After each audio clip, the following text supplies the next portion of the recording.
7ই ডিসেম্বরের মধ্যে কলকাতায় নির্বাচিত পুরো বোর্ড ঘোষণা মুখ্যমন্ত্রী শুভেন্দু অধিকারীর।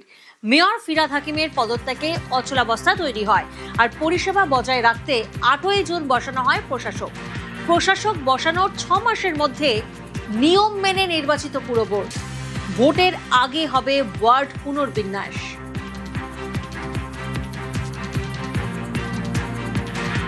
যেহেতু একটি অচল অবস্থা সৃষ্টি হওয়ার পরে মাননীয় বিদায়ী মেয়র পদত্যাগ করার পরে পৌরসভায় আমরা নিয়ম মেনে আইন মেনে 3 দিনের মধ্যে নির্বাচিত বোর্ড করার আবেদন করেছিলাম। যারা সংখ্যাগরিষ্ঠ দল ছিলেন তারা সে কাজ করতে পারেননি। আমি এটা বিতর্কের জায়গায় নিয়ে যাব না, আইনের পরিভাষা দিয়ে বলবো। তাই রাজ্য সরকার বাধ্য হয়েছে প্রশাসক বসাতে। 8ই জুন প্রশাসক বসেছে।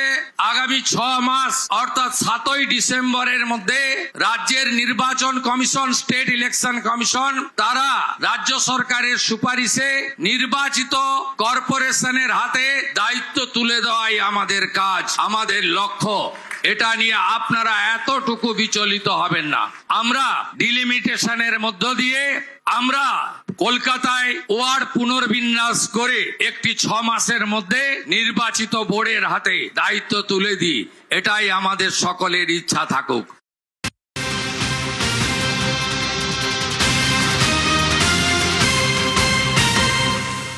সাহায্য সহযোগিতা করা, যেগুলো তাদের জ্ঞাতার্থে আনার প্রয়োজন, যে প্রশ্নগুলো আমাকে করেছে আমি তা সদুত্তর দিয়েছি এবং তারা তাদের কাজ করছেন। রাজনৈতিক প্রেসার আছে না আছে আমি সেটা যাব না, তার কারণ বিজেপি নিয়ে যত কম বলা যায় তত ভালো। একদিকে দল ভাঙানির খেলা, আর একদিকে বিরোধী শক্তি যারা লড়াই করছে মাথা নত না করে তাদেরকে কি করে দমানো যায়, তাদের ধমকানো যায়, চমকানো যায়, তাদের ভেঙে গুড়িয়ে দেওয়া যায়, কার্যত বিরোধী শূন্য করে দেওয়া যায় পশ্চিমবঙ্গকে, সেই চেষ্টাই গত 1 মাস ধরে করা হয়েছে। প্রথম দিকে এসআইআর এর নাম করে উপযুক্ত ভোটারদের ভোটার তালিকা থেকে নাম বাদ দেওয়া, পরবর্তীকালে জোর জবরদস্তি কাউন্টিং ভেন্যু থেকে বল প্রয়োগ করে অন্যান্য দলের রাজনৈতিক কাউন্টিং এজেন্টদের বার করে দেওয়া, তারপরে পোস্টপোল ভায়োলেন্সের নামে কি তাণ্ডব লীলা চলেছে আমরা সব জায়গায় দেখেছি। বিরোধীরা যাতে বিরোধী দলনেতা স্বীকৃতি না পায় সেই নিয়ে ষড়যন্ত্র, কনস্পিরেসি, দল ভাঙানো, এমপি ভাঙানো, এমএলএ ভাঙানো, এইসব করে কোনো লাভ নেই। তারা ভেবেছিল যারা এজেন্সির ভয়ে এদিক ওদিক চলে যাচ্ছে মমতা বন্দ্যোপাধ্যায়ের সাথে বা মানুষের স্বার্থকে সামনে রেখে যারা লড়াই করছে, আমরা হয়তো চলে যাব, দমে যাব, মাথা নত করব, আত্মসমর্পণ করব, বিকিয়ে যাব। আমাদের গলা কেটে দিলেও আমরা আত্মসমর্পণ করার লোক না, আমরা লড়াই করার লোক। আমাকে যতবার ডেকেছে আমি বিগত দিনেও এসেছি, আমি আগামী দিনেও আসব। যে কেস নিয়ে আমাকে ডাকা হয়েছে, এই যে মামলা কেস 4 বছর আগে ইসিআইআর রেজিস্টার হয়েছে, সিবিআই এনকোয়ারি শুরু করেছে জুন মাসে 2022 সালে। তৎকালীন শিক্ষামন্ত্রী পার্থ চট্টোপাধ্যায় গ্রেপ্তার হয়েছিলেন জুলাই মাসে। যারা যারা গ্রেপ্তার হয়েছিলেন কেউ আজ পর্যন্ত এখন আর কাস্টাডিতে নেই, সব বেল পেয়ে গেছে। কোনো সুরাহা হয়নি। যাদের চাকরি পাওয়ার কথা ছিল, আমরা সকলে চেয়েছিলাম প্রক্রিয়া যত তাড়াতাড়ি সম্ভব হয়ে উপযুক্ত ব্যবস্থা নিয়ে মেধাযুক্তদের তালিকায় কোনোভাবে নাম তুলে যথাযোগ্যভাবে এই চাকরির প্রক্রিয়াটা একদম ট্রান্সপারেন্ট ভাবে করা হোক। আমি আমার মতো করে চেষ্টা করেছি।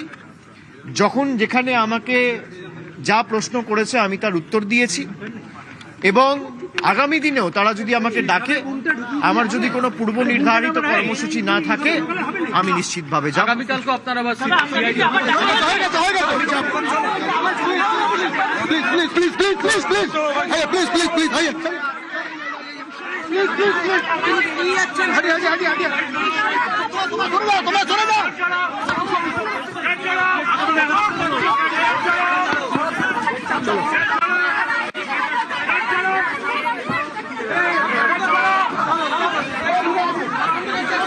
যে ছবি এই মুহূর্তে আপনারা দেখছেন রয়েছেন নিয়োগ দুর্নীতি মামলায় ঠিক সকাল 10:56 ইডি দফতরে পৌঁছন অভিষেক বন্দ্যোপাধ্যায় এবং প্রায় 11 ঘন্টা পর ইডি অফিস থেকে বেরোলেন অভিষেক বন্দ্যোপাধ্যায়। যে ছবি আপনাদেরকে দেখাচ্ছি, তিনি বেরিয়েই জানালেন যে যদি পূর্ব নির্ধারিত কোনো কর্মসূচি না থাকে তাহলে এর পরেও যদি তাকে ডাকা হয় তিনি আসবেন, এমনটাই মন্তব্য করলেন অভিষেক বন্দ্যোপাধ্যায়। ইডি সিআইডি সাঁড়াশি চাপে অভিষেক বন্দ্যোপাধ্যায়। গতকাল আমরা দেখেছিলাম প্রায় 8.5 ঘন্টা জিজ্ঞাসাবাদ হয় এবং আজ প্রায় 11.5 ঘন্টা জিজ্ঞাসাবাদ ইডির। গতকাল সিআইডির জিজ্ঞাসাবাদ আর আজ ইডি দফতরে অনুপ প্রতিনিধি আমাদের সঙ্গে রয়েছেন, সরাসরি অনুপের কাছে যাব। অনুপ, প্রায় 11.5 ঘন্টা পর ইডি দফতর থেকে বেরোলেন অভিষেক বন্দ্যোপাধ্যায় তিনি বললেন যে আমি বিগত দিনেও এসেছি এবং আগামীতেও আসবো। কোথাও না কোথাও তার বডি লিঙ্গ থেকে কিছু মনে হলো? ইতিমধ্যেই অভিষেক বন্দ্যোপাধ্যায় তাকে 11.5 ঘন্টা জিজ্ঞাসাবাদ করা হলো এবং অভিষেক বন্দ্যোপাধ্যায় তিনি কিন্তু বেরিয়ে গেলেন। ইতিমধ্যেই কালীঘাটের যে বাড়ি সেই বাড়িতে তিনি কিন্তু মমতা বন্দ্যোপাধ্যায় বেরিয়ে গেলেন। ইতিমধ্যেই কালীঘাটের যে বাড়ি সেই বাড়িতে তিনি কিন্তু মমতা বন্দ্যোপাধ্যায়ের বাড়ি সেখানে আগে যাচ্ছেন। তার পরবর্তী ক্ষেত্রে মমতা বন্দ্যোপাধ্যায়ের সাথে তিনি কথা বলবেন এবং অন্যদিকে যে আগে বডি ল্যাঙ্গুয়েজ ছিল যে অভিষেক বন্দ্যোপাধ্যায় যখন পালাবদলের আগে যখন তিনি আসতেন সেই বডি ল্যাঙ্গুয়েজ কিন্তু তিনি আগেও বলেছিলেন যতবার তদন্তকারী সংস্থা তাকে সহযোগিতা করার ডাকবে তিনি কিন্তু সহযোগিতা করবেন, জিজ্ঞাসাবাদের সম্মুখীন হবেন। আবার তাকে ডাকলে তিনি কিন্তু আবার জিজ্ঞাসাবাদে প্রস্তুত রয়েছে। রাজনৈতিক কোনো কারণ বা বিটিভির থেকে চাপ দেওয়া হচ্ছে এই বিষয়ে তিনি বলবেন না, কিন্তু বলা হচ্ছে যেভাবে এই ঘটনাগুলো ঘটছে, কোথাও দল ভাঙানোর খেলা, কোথাও বা এইভাবে বারবার তাকে ডেকে হেনস্থা করা হচ্ছে এবং তিনি বারবার কিন্তু ডাকা হলেও তিনি কোনো দমে যাবেন না, এমনটাই কিন্তু স্পষ্ট হয়েছে। দেখেন অভিষেক বন্দ্যোপাধ্যায় তিনি সরাসরি 11.5 ঘন্টা যে জিজ্ঞাসাবাদ সেই জিজ্ঞাসাবাদের পরে প্রাথমিক যে নিয়োগ দুর্নীতি মামলা তার মামলার পরবর্তী ক্ষেত্রে তিনি বেরিয়ে গেলেন জিজ্ঞাসাবাদের সম্মুখীন হওয়ার পরে এবং আগামীকাল তার কিন্তু আবার সিআইডি দপ্তরে হাজিরা দেওয়ার কথা রয়েছে। কিন্তু আজকে প্রাথমিক যে নিয়োগ দুর্নীতি মামলা সেই প্রাথমিক নিয়োগ দুর্নীতি মামলায় অভিষেক বন্দ্যোপাধ্যায় তাকে ইতিমধ্যেই জিজ্ঞাসাবাদ করা হয়েছে এবং জিজ্ঞাসাবাদের পরবর্তী ক্ষেত্রে 11.5 ঘন্টা জিজ্ঞাসাবাদ একাধিক বিষয় নিয়ে তাকে জিজ্ঞাসাবাদ করা হয়েছিল। সেক্ষেত্রে দেখলে দেখা যাবে যে অভিষেক বন্দ্যোপাধ্যায় যে মূলত লিফট অ্যান্ড বাউন্স কোম্পানির তিনি সিও ছিলেন এবং কবে থেকে কতদিন এই পদে তিনি সিও পদে ছিলেন। কালীঘাটের ঠাকুর সুজয় কৃষ্ণ ভদ্র একটি অডিও ক্লিপ কিন্তু ইডির হাতে এসেছিল, যেখানে কুন্তল ঘোষ, শান্তনু বন্দ্যোপাধ্যায় নিজেদের মধ্যে কথা বলছে, 100 কোটি টাকা তোলার কথা উল্লেখ করা হয়েছিল। অডিও ক্লিপ কিন্তু সেটাই আজকে হাতিয়ার করে। এই অডিও ক্লিপে জনৈক অভিষেক বন্দ্যোপাধ্যায়ের কথা বলা হচ্ছে এবং যেটি সিবিআই তৃতীয় সাপ্লিমেন্টারি চার্জশিট সেখানে উল্লেখ করা হয়েছিল। 12 পাতার প্রশ্নের তালিকা তৈরি করা হয়েছে, যেখানে 7টি প্রশ্ন অভিষেক বন্দ্যোপাধ্যায়কে করা হয়েছে এবং তিনি আরো জানালেন এই যে জিজ্ঞাসাবাদ সেই জিজ্ঞাসাবাদে কিন্তু আজকের এই ইসিয়ানা 4 বছর আগে এই মামলা পরবর্তী ক্ষেত্রে তিনি সহযোগিতা করেছেন। তারপরে দেখা গেল 4 বছর পরে তাকে আবার এই মামলায় তলব করতে তিনি দাবি করছেন এবং তাকে রাজনৈতিকভাবে পরাস্ত করা বা হেনস্থা করার জন্য এই গোটা ঘটনা ঘটানো হচ্ছে। বিজেপির পক্ষ থেকে কিন্তু চাপ দেওয়া হচ্ছে কিনা কেন্দ্রীয় এজেন্সিকে এই বিষয়ে তিনি বলতে না চাইলেও তিনি জানাচ্ছেন কোথাও দল ভাঙানোর খেলা, কোথাও বা এরকম ভাবে বারবার তাকে দেখে অপদস্থ হেনস্থা করার মতো পরিকল্পনা হচ্ছে। তিনি দমে যাবেন না, যতবার তিনি জিজ্ঞাসাবাদে তাকে ডাকা হবে তিনি সহযোগিতা করবেন এবং তিনি জিজ্ঞাসাবাদের সম্মুখীন হতে কিন্তু ইডির প্রস্তুত এবং বারবার ডাকলে তিনি বারবার আসবেন। তদন্তে আগেও বলে তিনি সহযোগিতা করবেন, আজকেও তিনি সহযোগিতা করেছেন এমনটা দাবি করেছে। যদি ইডির পক্ষ থেকে গোটা জিজ্ঞাসাবাদ প্রক্রিয়া আজকে দিল্লিতে জানানো হয়েছে, দিল্লির আধিকারিকরা গোটা জিজ্ঞাসাবাদ প্রক্রিয়া খতিয়ে রাখে, তারপরে অভিষেক বন্দ্যোপাধ্যায়কে আজকে প্রাথমিক নিয়োগ দুর্নীতি মামলায় ছেড়ে দেওয়া হয় এবং আগামীতে অভিষেক বন্দ্যোপাধ্যায়কে আবারও ডাকা হতে চলেছে বলে এমনটাই খবর। এবং এই প্রাথমিক নিয়োগ দুর্নীতি মামলায় যে সমস্ত তথ্য এখনো পর্যন্ত ইডির জানার জন্য তাকে জিজ্ঞাসাবাদ করা হয়েছিল এই সমস্ত তথ্য খতিয়ে দেখা হবে, তথ্য তালাশ করা হবে, তার পরবর্তী ক্ষেত্রে পরবর্তী পদক্ষেপ কি হবে ইডি তা ঠিক করবে বলে এমনটাই জানাচ্ছে। বেশ, গতকাল আমরা দেখেছিলাম অর্থাৎ রবিবার ভবানী ভবনে সিআইডি দফতরে হাজিরা দিয়েছিলেন অভিষেক বন্দ্যোপাধ্যায়। বিধানসভায় সইজাল কাণ্ডে প্রায় 8.5 ঘন্টা সেখানে তাকে জিজ্ঞাসাবাদ করা হয় এবং বেলেঘাটার তৃণমূল বিধায়ক কুণাল ঘোষকে জিজ্ঞাসাবাদ করা হয়। মুখোমুখি বসিয়ে চলে জিজ্ঞাসাবাদ এবং তারপর আজ আমরা দেখি ইডির দফতরে ঠিক সকাল 10:56 পৌঁছে যান অভিষেক বন্দ্যোপাধ্যায়। প্রায় 11 ঘন্টা অভিষেক বন্দ্যোপাধ্যায়কে জিজ্ঞাসাবাদ করে ইডি। একাধিক প্রশ্নমালা, 12 পাতার প্রশ্নমালা রেডি করা হয়েছিল, দফায় দফায় চলে জিজ্ঞাসাবাদ। বিধানসভা সইকাণ্ডে যখন আমরা দেখি যে অভিষেক বন্দ্যোপাধ্যায়কে তদন্তে সহযোগিতার নির্দেশ দেয় কলকাতা হাইকোর্ট। পাশাপাশি আপনাদেরকে জানাবো যে আগামীকালও কিন্তু জিজ্ঞাসাবাদ রয়েছে, অর্থাৎ সিআইডি এবং ইডির সানাসি চাপে অভিষেক বন্দ্যোপাধ্যায় ঠিক কি বলেছেন শোনাবো আপনাদের। যখন যেখানে আমাকে যা প্রশ্ন করেছে আমি তার উত্তর দিয়েছি, এবং আগামী দিনেও তারা যদি আমাকে ডাকে, আমার যদি কোনো পূর্ব নির্ধারিত কর্মসূচি না থাকে, আমি নিশ্চিতভাবে যাব।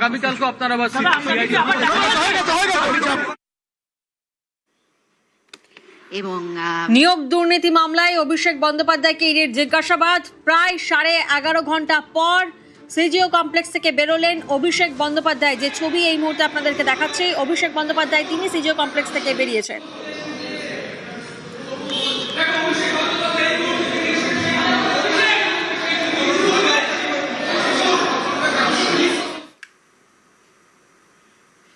কাগজ খতিয়ে দেখা হচ্ছে। অভিষেক বন্দ্যোপাধ্যায়ের বাড়ির কিছু অংশে অবৈধ নির্মাণের অভিযোগের প্রশ্নে কড়া অবস্থান পুর ও নগরায়ণ মন্ত্রী অগ্নিমিত্রা পালের।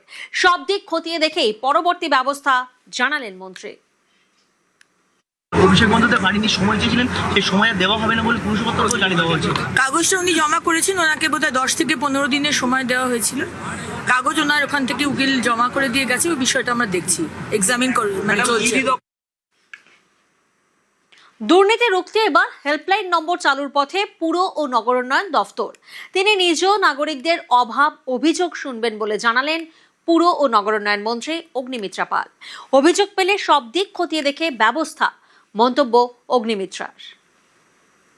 যেখানে যেখানে আমরা খবর পাচ্ছি দুর্নীতি হয়েছে, বিধায়করা আমাদের খবর দিচ্ছেন বা সাংসদরা বা সাধারণ মানুষ, আমরা কিন্তু সেখানে অডিট বসিয়ে দিচ্ছি, এনকোয়ারি বসাচ্ছি। আমাদের দপ্তরে আমরা একটি হেল্পলাইন নাম্বার শুরু করছি, সেখানে আমিও সপ্তাহে একদিন বসবো, কেএমসিতেও বসবো এবং হেল্পলাইন নাম্বার আমাদের দপ্তর থেকেও বসবো। সমস্ত বাংলার মানুষ যেন আমাদের দপ্তরে পৌঁছতে পারেন তাদের সমস্যা, তাদের দুর্নীতির কথা, এবং আপনাদের যদি কোনো কমপ্লেন থাকে, ইলিগাল বিল্ডিং, জলা জমি বুঝিয়েছে, টিএমসির বড় বড় নেতারা চুরি করেছে কোটি কোটি টাকার, আমাদের জানান, আমরা সেখানে কিন্তু এনকোয়ারি বসিয়ে শাস্তি দেব। খুলে গিয়েছে আরজিকর ফাইল। আরজিকরে সিবিআই এর 7 সদস্যের টিম। আরজিকরে ধর্ষণ খুনের তদন্তে সিবিআই। হাসপাতালে সুপারের সঙ্গে রুদ্ধদ্বার বৈঠক। খুলে গিয়েছে আরজিকর ফাইল। হাসপাতালে সুপারের সঙ্গে রুদ্ধদ্বার বৈঠক। রৌনক প্রতিনিধি আমাদের সঙ্গে রয়েছেন। রৌনক, হাসপাতালে সুপারের সঙ্গে রুদ্ধদ্বার বৈঠক হয়েছে, ঠিক কোন কোন ক্লু খুঁজছেন তদন্তকারীরা? একেবারেই নির্যাতিতার পরিবারের যেটা অভিযোগ ছিল, তারা সিবিআই তদন্ত নিয়ে কোনোভাবেই সন্তুষ্ট ছিল না, এবং সেই বিষয়কে কেন্দ্র করেই বলা যেতে পারে আরজিকর তদন্তে নয়া মোড় খুললো। কারণ আজ যিনি সুপার, তিনিও এই বিষয়টি স্বীকার করলেন। আজ দেখা গেল ঠিক 12টা নাগাদ সিবিআই 7 জন আধিকারিক, যার মধ্যে সিবিআই জয়েন্ট ডিরেক্টর ছিলেন, তারা আরজিকর হাসপাতালে এসে পৌঁছান এবং সুপারের সঙ্গে প্রায় 2.5 ঘন্টা বৈঠক করেন।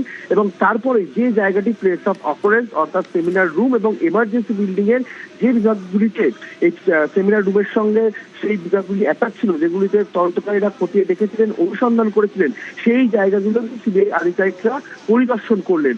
অর্থাৎ আবারও কিন্তু নতুন ভাবে যে এই তদন্ত অনুসন্ধান করা বা এই তদন্তে আবার একটা অগ্রগতি আনা, এই বিষয়টি দেখা গেল। সিবিআই আধিকারিকরা পরবর্তী ধাপে তদন্ত এগিয়ে নিয়ে যেতে কি কি বিষয়গুলোকে লক্ষ্য করে এগোবে এবং কাদেরকে জিজ্ঞাসাবাদের প্রয়োজন, কারা কারা স্ক্যানারে রয়েছে, গোটা বিষয় নিয়ে কিন্তু দীর্ঘক্ষণ আরজিকর মেডিকেল কলেজের যিনি সুপার, তার সঙ্গে কথা বললেন। বেশ, সরকার এসেছে, তদন্ত পুনরায় শুরু হয়েছে, বিচার হবে, যে বিচারের জন্য সারা বিশ্ব তাকিয়ে রয়েছে। বিচারটা যেন খুব তাড়াতাড়ি হয় আমরাও চাই এবং সারা বিশ্ববাসীও চায়। যেভাবে করলে তদন্তটা ঠিকঠাক পথে এগোবে, সেই পথেই এগোচ্ছে।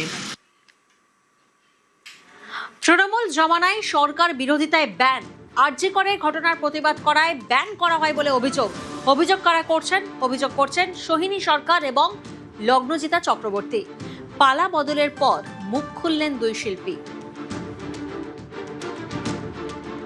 আগের সরকার আমাকে ব্যান করেছিলেন আরজিকরের পরে, এবং এটা আমার বলার কেউ না, ওনারা নিজেরাই প্রেস ডেকে ব্যান করেছিলেন। সেই ফুটেজ যে কোনো পোর্টাল বা নিউজে পাওয়া যাবে, কাজে এটা আমার বলা না বলায় আমি তো গায়িকা, আমার তো আর কোনো রোল নেই। এবং আজকে স্টেজেও আমি বলেছি যে অনুপমদা অনেকদিন আগে বলে দিয়েছে যে সব পেলে নষ্ট জীবন, তাই সব পাওয়ার অভিপ্রায় আমার জীবনে কোনোদিন ছিল না। আমি খুব অল্পতে খুশি। তো পালা বদলের নিয়মে হয়েছে, কিন্তু আমি যেখানে দাঁড়িয়েছিলাম আমি সেখানেই দাঁড়িয়েছি। সরকারের বিরুদ্ধে কথা বললে এরকম কিছু একটা হবে, এটাই প্রত্যাশিত। এটা জেনেই আমি এই সরকারের বিরুদ্ধে কথা বলেছিলাম। সবসময় তারা বিরোধিতা করাতে তারা সেটাকে তাদের শত্রু বলেই আমাকে কেন, আমার মতো যারা যারা করেছেন তাদের সবাইকেই সেটা ধরে নিয়েছেন যে শত্রু। শিল্পীর কাজ বন্ধ করে দিলে পরে তাকে ভাতে মারা যাবে, সরকারের বিরোধিতা করলে পরে সরকার আমাকে কিছু না কিছু, তার একটা তো আমার ফলাফল একটা থাকবে। কিন্তু সেটা আমি কখনো মাথায় নিইনি। আমার মনে হয়েছিল যে আমি সবসময় কিছু না কিছু করে নেবো, আলাদা করে আমি এটা নিয়ে কোনোদিনও কোথাও ভোকাল হইনি। সবে এখন শিশু জন্ম নিয়েছে, সে আরো বড় হোক, সে আরো বুঝুক, কাজ করুক, কাজ করলে পরে ভালোই লাগবে। গঙ্গার নিচে মেট্রো, এ তো এখন চেনা ছবি। কিন্তু যদি গঙ্গার 38 মিটার নিচ দিয়ে শাঁসা করে ছুটে যায় বিশালাকার পণ্যবাহী 10 চাকার ট্রাক, তাহলে কেমন হবে? অবিশ্বাস্য মনে হলেও বেলজিয়ামের অ্যান্টওয়ার্প বন্দরের আদলে ঠিক এমনটাই ঘটতে চলেছে কলকাতায়। কলকাতা বন্দরের সঙ্গে জাতীয় সড়ক যোগাযোগ ব্যবস্থাকে আরও গতিশীল করতে সুড়ঙ্গ তৈরির মেগা পরিকল্পনা নিয়েছে প্রশাসন। ডাবল ইঞ্জিন সরকার আসতেই বাংলায় উন্নয়নের জোয়ার, পাতালে বিপ্লব। এবার গঙ্গার নিচ দিয়ে ছুটবে পণ্যবাহী ভারী ট্রাক, তৈরি হবে নতুন সুড়ঙ্গ।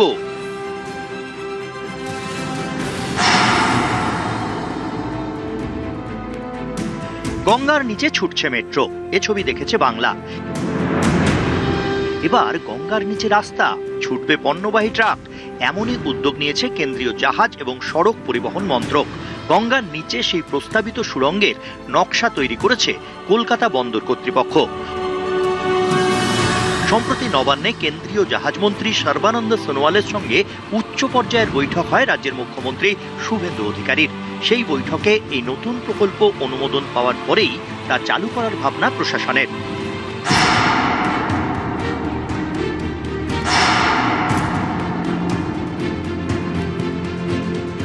কলকাতা বন্দর কর্তৃপক্ষ এবং জাতীয় সড়ক কর্তৃপক্ষের যৌথ উদ্যোগে নদীতে নয়া প্রকল্প। মূল উদ্দেশ্য পরিবহনে গতি। কলকাতা বন্দরে আসা ও সেখান থেকে বের হওয়া পণ্যবাহী ট্রাকের যাতায়াতকে আরও সহজ ও সময়াশ্রয়ী করে তোলা। বর্তমানে কলকাতা বন্দরে আসা বহু পণ্যবাহী যানবাহনকে নির্দিষ্ট সময়ের জন্য অপেক্ষা করতে হয়। নতুন টানেল চালু হলে দিনের যে কোনো সময়েই নির্বিঘ্নে যান চলাচল সম্ভব হবে বলে মনে করা হচ্ছে। কলকাতার দিকে সুড়ঙ্গের দুটো মুখ, একটা গার্ডেন রিচ শিপ বিল্ডার্স এলাকার কাছাকাছি, অন্যটি তারাতলার জিঞ্জিরা বাজার এলাকায়। সুড়ঙ্গ শেষ হবে হাওড়ার সাঁকরাইল স্টেশনের কাছে। সাঁকরাইল স্টেশনের কাছে তৈরি হবে দুটি র্যাম্প, একটি সরাসরি 16 নম্বর জাতীয় সড়কের সঙ্গে যুক্ত হবে, অন্যটি কলকাতামুখী যান চলাচলের জন্য ব্যবহৃত হবে। প্রস্তাবিত প্রকল্প অনুযায়ী সম্পূর্ণ সড়কপথটির দৈর্ঘ্য হবে প্রায় 15.7 কিলোমিটার। এর মধ্যে গঙ্গার নিচে থাকবে 8.5 কিলোমিটার।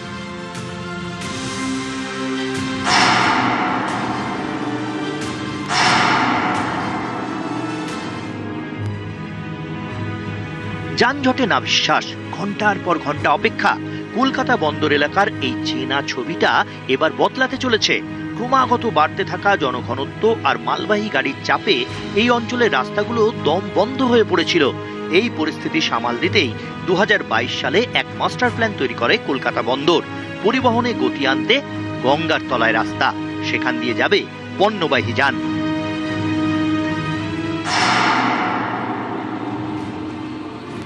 প্রস্তাবিত প্রকল্প অনুযায়ী গঙ্গার জলস্তর যেখানে মাটি ছুঁয়েছে তার 38 মিটার নিচে তৈরি হবে সুড়ঙ্গ। প্রকল্পের সম্ভাব্য খরচ 11,000 কোটি। বেলজিয়ামের শেল্ড নদীতেও এই ধরনের সুড়ঙ্গ আছে। সেখানকার যানজট এড়াতে অ্যান্টওয়ার্প বন্দর এলাকায় তৈরি করা হয় পাতাল পথ।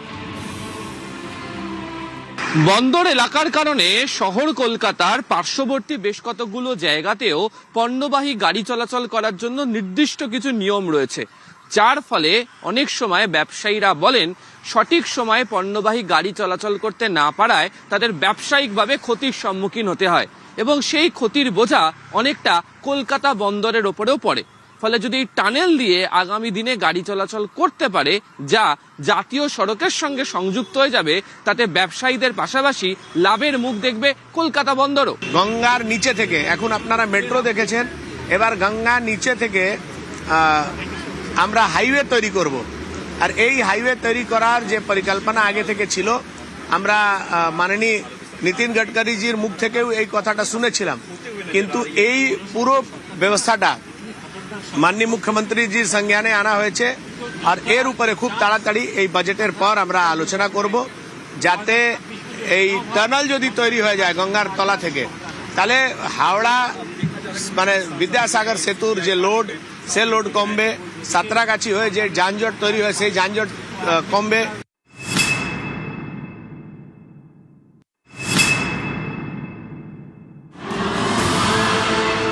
বর্তমানে শ্যামাপ্রসাদ মুখোপাধ্যায় বন্দরে যেতে বা আসতে বড় বড় ট্রাক ও পণ্যবাহী গাড়িকে বিদ্যাসাগর সেতুর ওপরেই নির্ভর করতে হয়।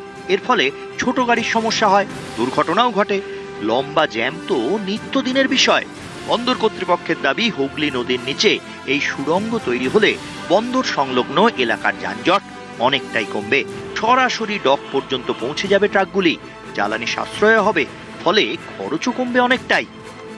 এই টানেলই হতে চলেছে একমাত্র বিকল্প, যেখানে শহর কলকাতার সমস্ত যানজটকে সরিয়ে দিনভর নির্বিঘ্নে পণ্যবাহী গাড়ি চলাচল করতে পারবে। শুধুমাত্র বন্দরের গাড়ি নয়, শহর কলকাতা থেকে অন্যান্য দিকে যাওয়ার জন্য যে সমস্ত ব্যবসায়ীরা পণ্যবাহী গাড়ি চলাচল করাতে চান, তারাও এই টানেলকে ব্যবহার করার মতো সুবিধা পাবেন।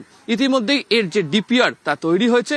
জাতীয় সড়ক কর্তৃপক্ষ নাকি কেন্দ্রীয় জলসম্পদ বা বন্দরের তরফ থেকে এই টানেল তৈরি করা হবে, তা নিয়ে চলছে চূড়ান্ত আলোচনা।